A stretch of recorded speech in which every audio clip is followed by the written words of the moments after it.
Hello दोस्तों। आज जो है हम आपको दिखाएंगे आमेर दुर्ग, या जिसे आमेर का किला या आम्बेर का किला भी कहा जाता है, जिसके निर्माता बीड़ा राजवंश के लोग थे।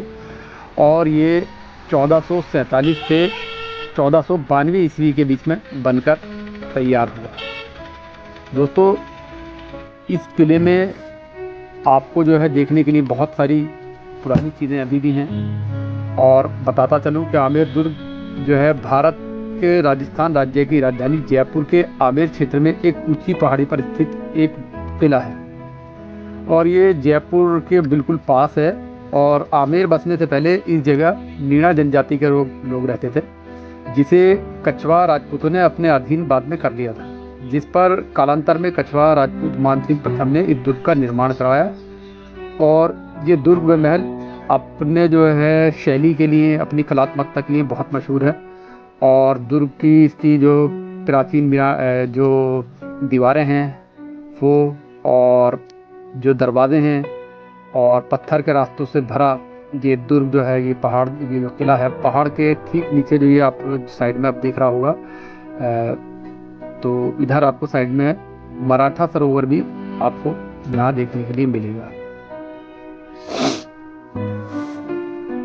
दोस्तों, लाल बलुआ पत्थर और संगमरमर से निर्मित ये एक आकर्षक और खूबसूरत किला जो है पहाड़ी के 4 हिस्सों पर बना हुआ है, जिसमें से ये हर हिस्से में एक जो बड़ा आंगन है, या जिसे प्रांगण भी कहा जा सकता है, वो इसमें दीवाने आम, जहाँ जो थी जनता थी उसको बुलाया जाता था, और दीवाने खास जहाँ अति विशिष्ट व्यक्ति आते थे, शीश महल या जय मंदिर और सुख निवास आदि भाग हैं।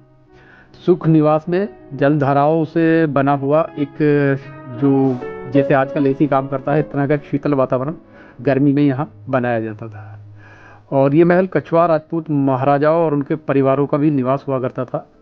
और महल के भीतर और महल के मुख्य द्वार के निकट ही इनकी आराध्या चैतन्य पंथ की देवी शिला को समर्पित एक मंदिर बना है। आमेर और जयगढ़ दुर्ग अरावली पर्वतमाला के ऊपर ही बने हुए हैं, और ये दोनों आपस में एक गुप्त सुरंग से भी जुड़े हुए हैं, जिसमें मैं बाद में आपको जयगढ़ का किला भी आपको बाद में घुमाऊंगा। और फिलहाल जो है अभी हम आमेर किले की बात कर रहे हैं। देखिए, यहाँ इसकी खूबसूरती आपको नज़र आ रही होगी कि आज भी एक किस शान और किस शौकत से अपना जो है सिर उठाए हुए खड़ा है। तो कंबोडिया में 2013 में आयोजित हुए विश्व धरोहर समिति के 37वें सत्र में राजस्थान के 5 अन्य दुर्गों सहित आमेर दुर्ग को राजस्थान के पर्वतीय दुर्गों के भाग के रूप में यूनेस्को विश्व धरोहर घोषित किया गया था। तो यहाँ दोस्तों मैं आपको बताता चलूँ कि आमेर दुर्ग को कछवाहा राजा मानसिंह ने बनवाया था, और जयसिंह प्रथम ने इसका विस्तार किया। और अगले 140 वर्षों में कछवाहा राजपूत राजाओं द्वारा आमेर दुर्ग में बहुत से सुधार और प्रसार किए गए। और आखिर में सवाई जयसिंह द्वितीय के शासनकाल 1727 में इन्होंने राजधानी नवरचित जो थी जयपुर में स्थानांतरित कर ली थी। तब तक राजधानी जो थी ये आमेर ही हुआ करता था। इतिहासकार जेम्स टॉक के अनुसार इस क्षेत्र को पहले खोगोंग नाम से जाना जाता था। तब यहाँ मीणा राजा रलुन सिंह, जिसे ऐलान सिंह चंदा भी कहा जाता था, का राज था। वो बहुत ही नेक और अच्छा राजा था। उसके एक असहाय और बेघर राजपूत माता और उसके पुत्र को शरण मांगने पर अपना लिया। आगे जाकर मीणा राजा ने उस बच्चे को ढोला राय बड़े होने पर मीणा रजवाड़े के प्रतिनिधि के रूप में दिल्ली भेजा। मीणा राजवंश के लोग सदा ही शस्त्रों से सज्जित रहा करते थे। उन पर आक्रमण करना या हराना उन्हें सरल नहीं था, किंतु वर्ष में केवल एक बार दिवाली के दिन वे यहाँ बने कुंड में अपने शस्त्रों को उतारकर अलग अलग रख देते थे और स्नान एवं पितृ तर्पण किया करते थे। ये बात अति गुप्त रखी जाती थी, किंतु ढोला राय ने एक ढोल बजाने वाले को यह बात बता दी, जो आगे जाकर अन्य राजपूतों में फैल गई। तब दिवाली के दिन घात लगाकर राजपूतों ने निहत्थे मीणाओं पर आक्रमण कर दिया और उस कुंड को मीणाओं की लाशों से भर दिया। इस तरह खोगोंग का आधिपत्य प्राप्त किया। राजस्थान के इतिहास में कछवाहा राजपूतों के इस कार्य को बहुत ही मतलब नीची दृष्टि से देखा जाता है। और अब उस समय मीणा राजा जो थे, पन्ना मीणा का शासन था, तो इसे पन्ना मीणा की बावली कहा जाने लगा। ये बावली आज भी मिलती है और 200 फीट गहरी है तथा इसमें 1700 सीढ़ी है। पहला राजपूत निर्माण राजा कांकिल देव ने 1036 में आमेर के अपनी राजधानी बन जाने पर करवाई। ये आज के जयगढ़ दुर्ग की जगह पर था। जयगढ़ जहां मैं आपको बाद में ले चलूंगा। और अधिकांश वर्तमान इमारतें राजा मानसिंह प्रथम दिसंबर 21 1440 और जुलाई 6 1614 ईस्वी के शासन में 1600 ईस्वी के बाद बनवाई गई। इसमें जो कुछ इमारतें प्रमुख हैं, दीवाने खास, दीवाने आम, जैसे कि मैं पहले बता चुका हूँ। और आमेर को मध्य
तो दोस्तों ये सामने आपको जो दरवाज़ा नज़र आ रहा है ये चांद पोल के नाम से दरवाज़ा है, चांद पोल कहा जाता है। और देखिए मैं आपको साइड में आगे ले जाकर अभी इसके जो यहाँ पर पत्थर लगा हुआ है उस पर भी आप पॉज करके इसके बारे में पढ़ सकते हैं। उसके बाद में हम इस दरवाजे को देखकर फिर आप आगे चलेंगे। इस बीच में अगर आप चाहें तो पॉज करके इसे पढ़ सकते हैं।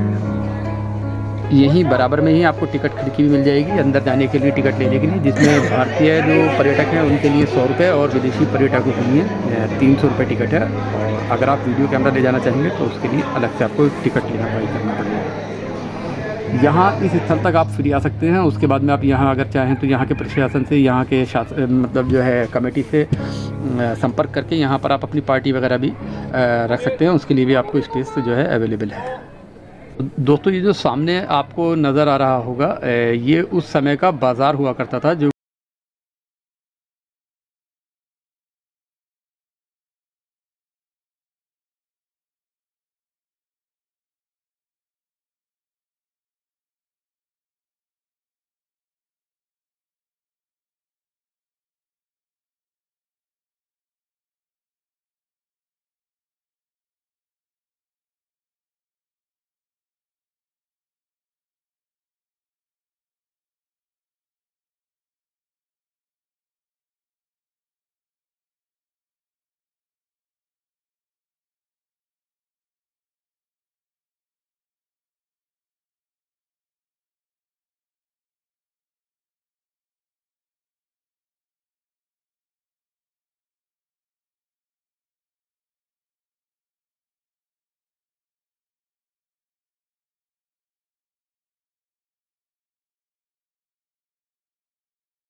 बच्चे वगैरह यहाँ पर नहाते थे। हमाम का कॉन्सेप्ट जो है आप देख सकते हैं कि मुग़ल का जो स्थापत्य है उसमें भी हमाम का कॉन्सेप्ट है। ये देखिए मैं आपको अंदर से हमाम के दरवाज़े दिखाता हूँ। कोई भी व्यक्ति इसमें बाहर से किसी भी तरह से झाँक नहीं सकता था, देख नहीं सकता था। और यहाँ की सीढ़ियाँ जो हैं और यहाँ के जो कॉर्नर हैं वो भी एक भूल-भुलैयों की तरह से लगते हैं। लेकिन दोस्तों यहाँ की जो खूबसूरती है और यहाँ का जो उस टाइम का साइंस विज्ञान जिसे कहा जा सकता है वो भी समझिए कि काफ़ी आगे था। यानी कि बाहर आग जलती थी और अंदर ये हिस्से जो थे गर्म रहते थे, जिसमें कि आप नहाते थे उस समय के राजा और रानी वगैरह, और बाहर से कोई भी उन्हें देख नहीं सकता था। ये उनके निजी निजी नहाने के लिए हमाम होते थे। रानियों के स्नान करने के लिए इस जो होते थे, यहाँ पर आपको नज़र आएगी ये जगह। देखिए मैं आपको अंदर तक जाके दिखाता हूँ इसे। तो यहीं पर आपको साइड में एक जगह नज़र आएगी कि अगर नहाते समय, क्योंकि अक्सर आपने देखा होगा कि कोई भी आदमी मूत्र विसर्जन या जैसे यूरिनल के लिए जाना चाहता है तो वो उसके लिए भी ये देखिए जगह बनी हुई थी। क्योंकि ये आप एक अमूमन आम सी बात है कि कोई भी व्यक्ति नहाने से पहले जो है बाथरूम जाना पसंद ज़रूर करता है। तो उसके लिए आपने देखिए ये व्यवस्था आपने आज से पहले बहुत किलों में नहीं देखी।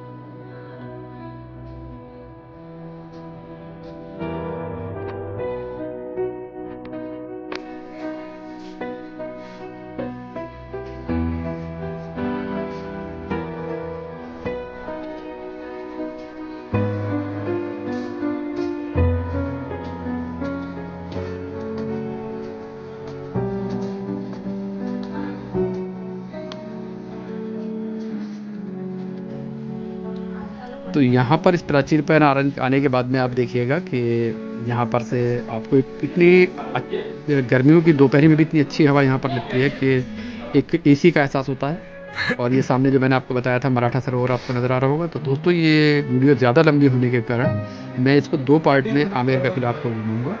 अगला पार्ट आपको जल्दी ही देखने के लिए मिलेगा। तब तक के लिए दोस्तों अलविदा। मिलते हैं पार्ट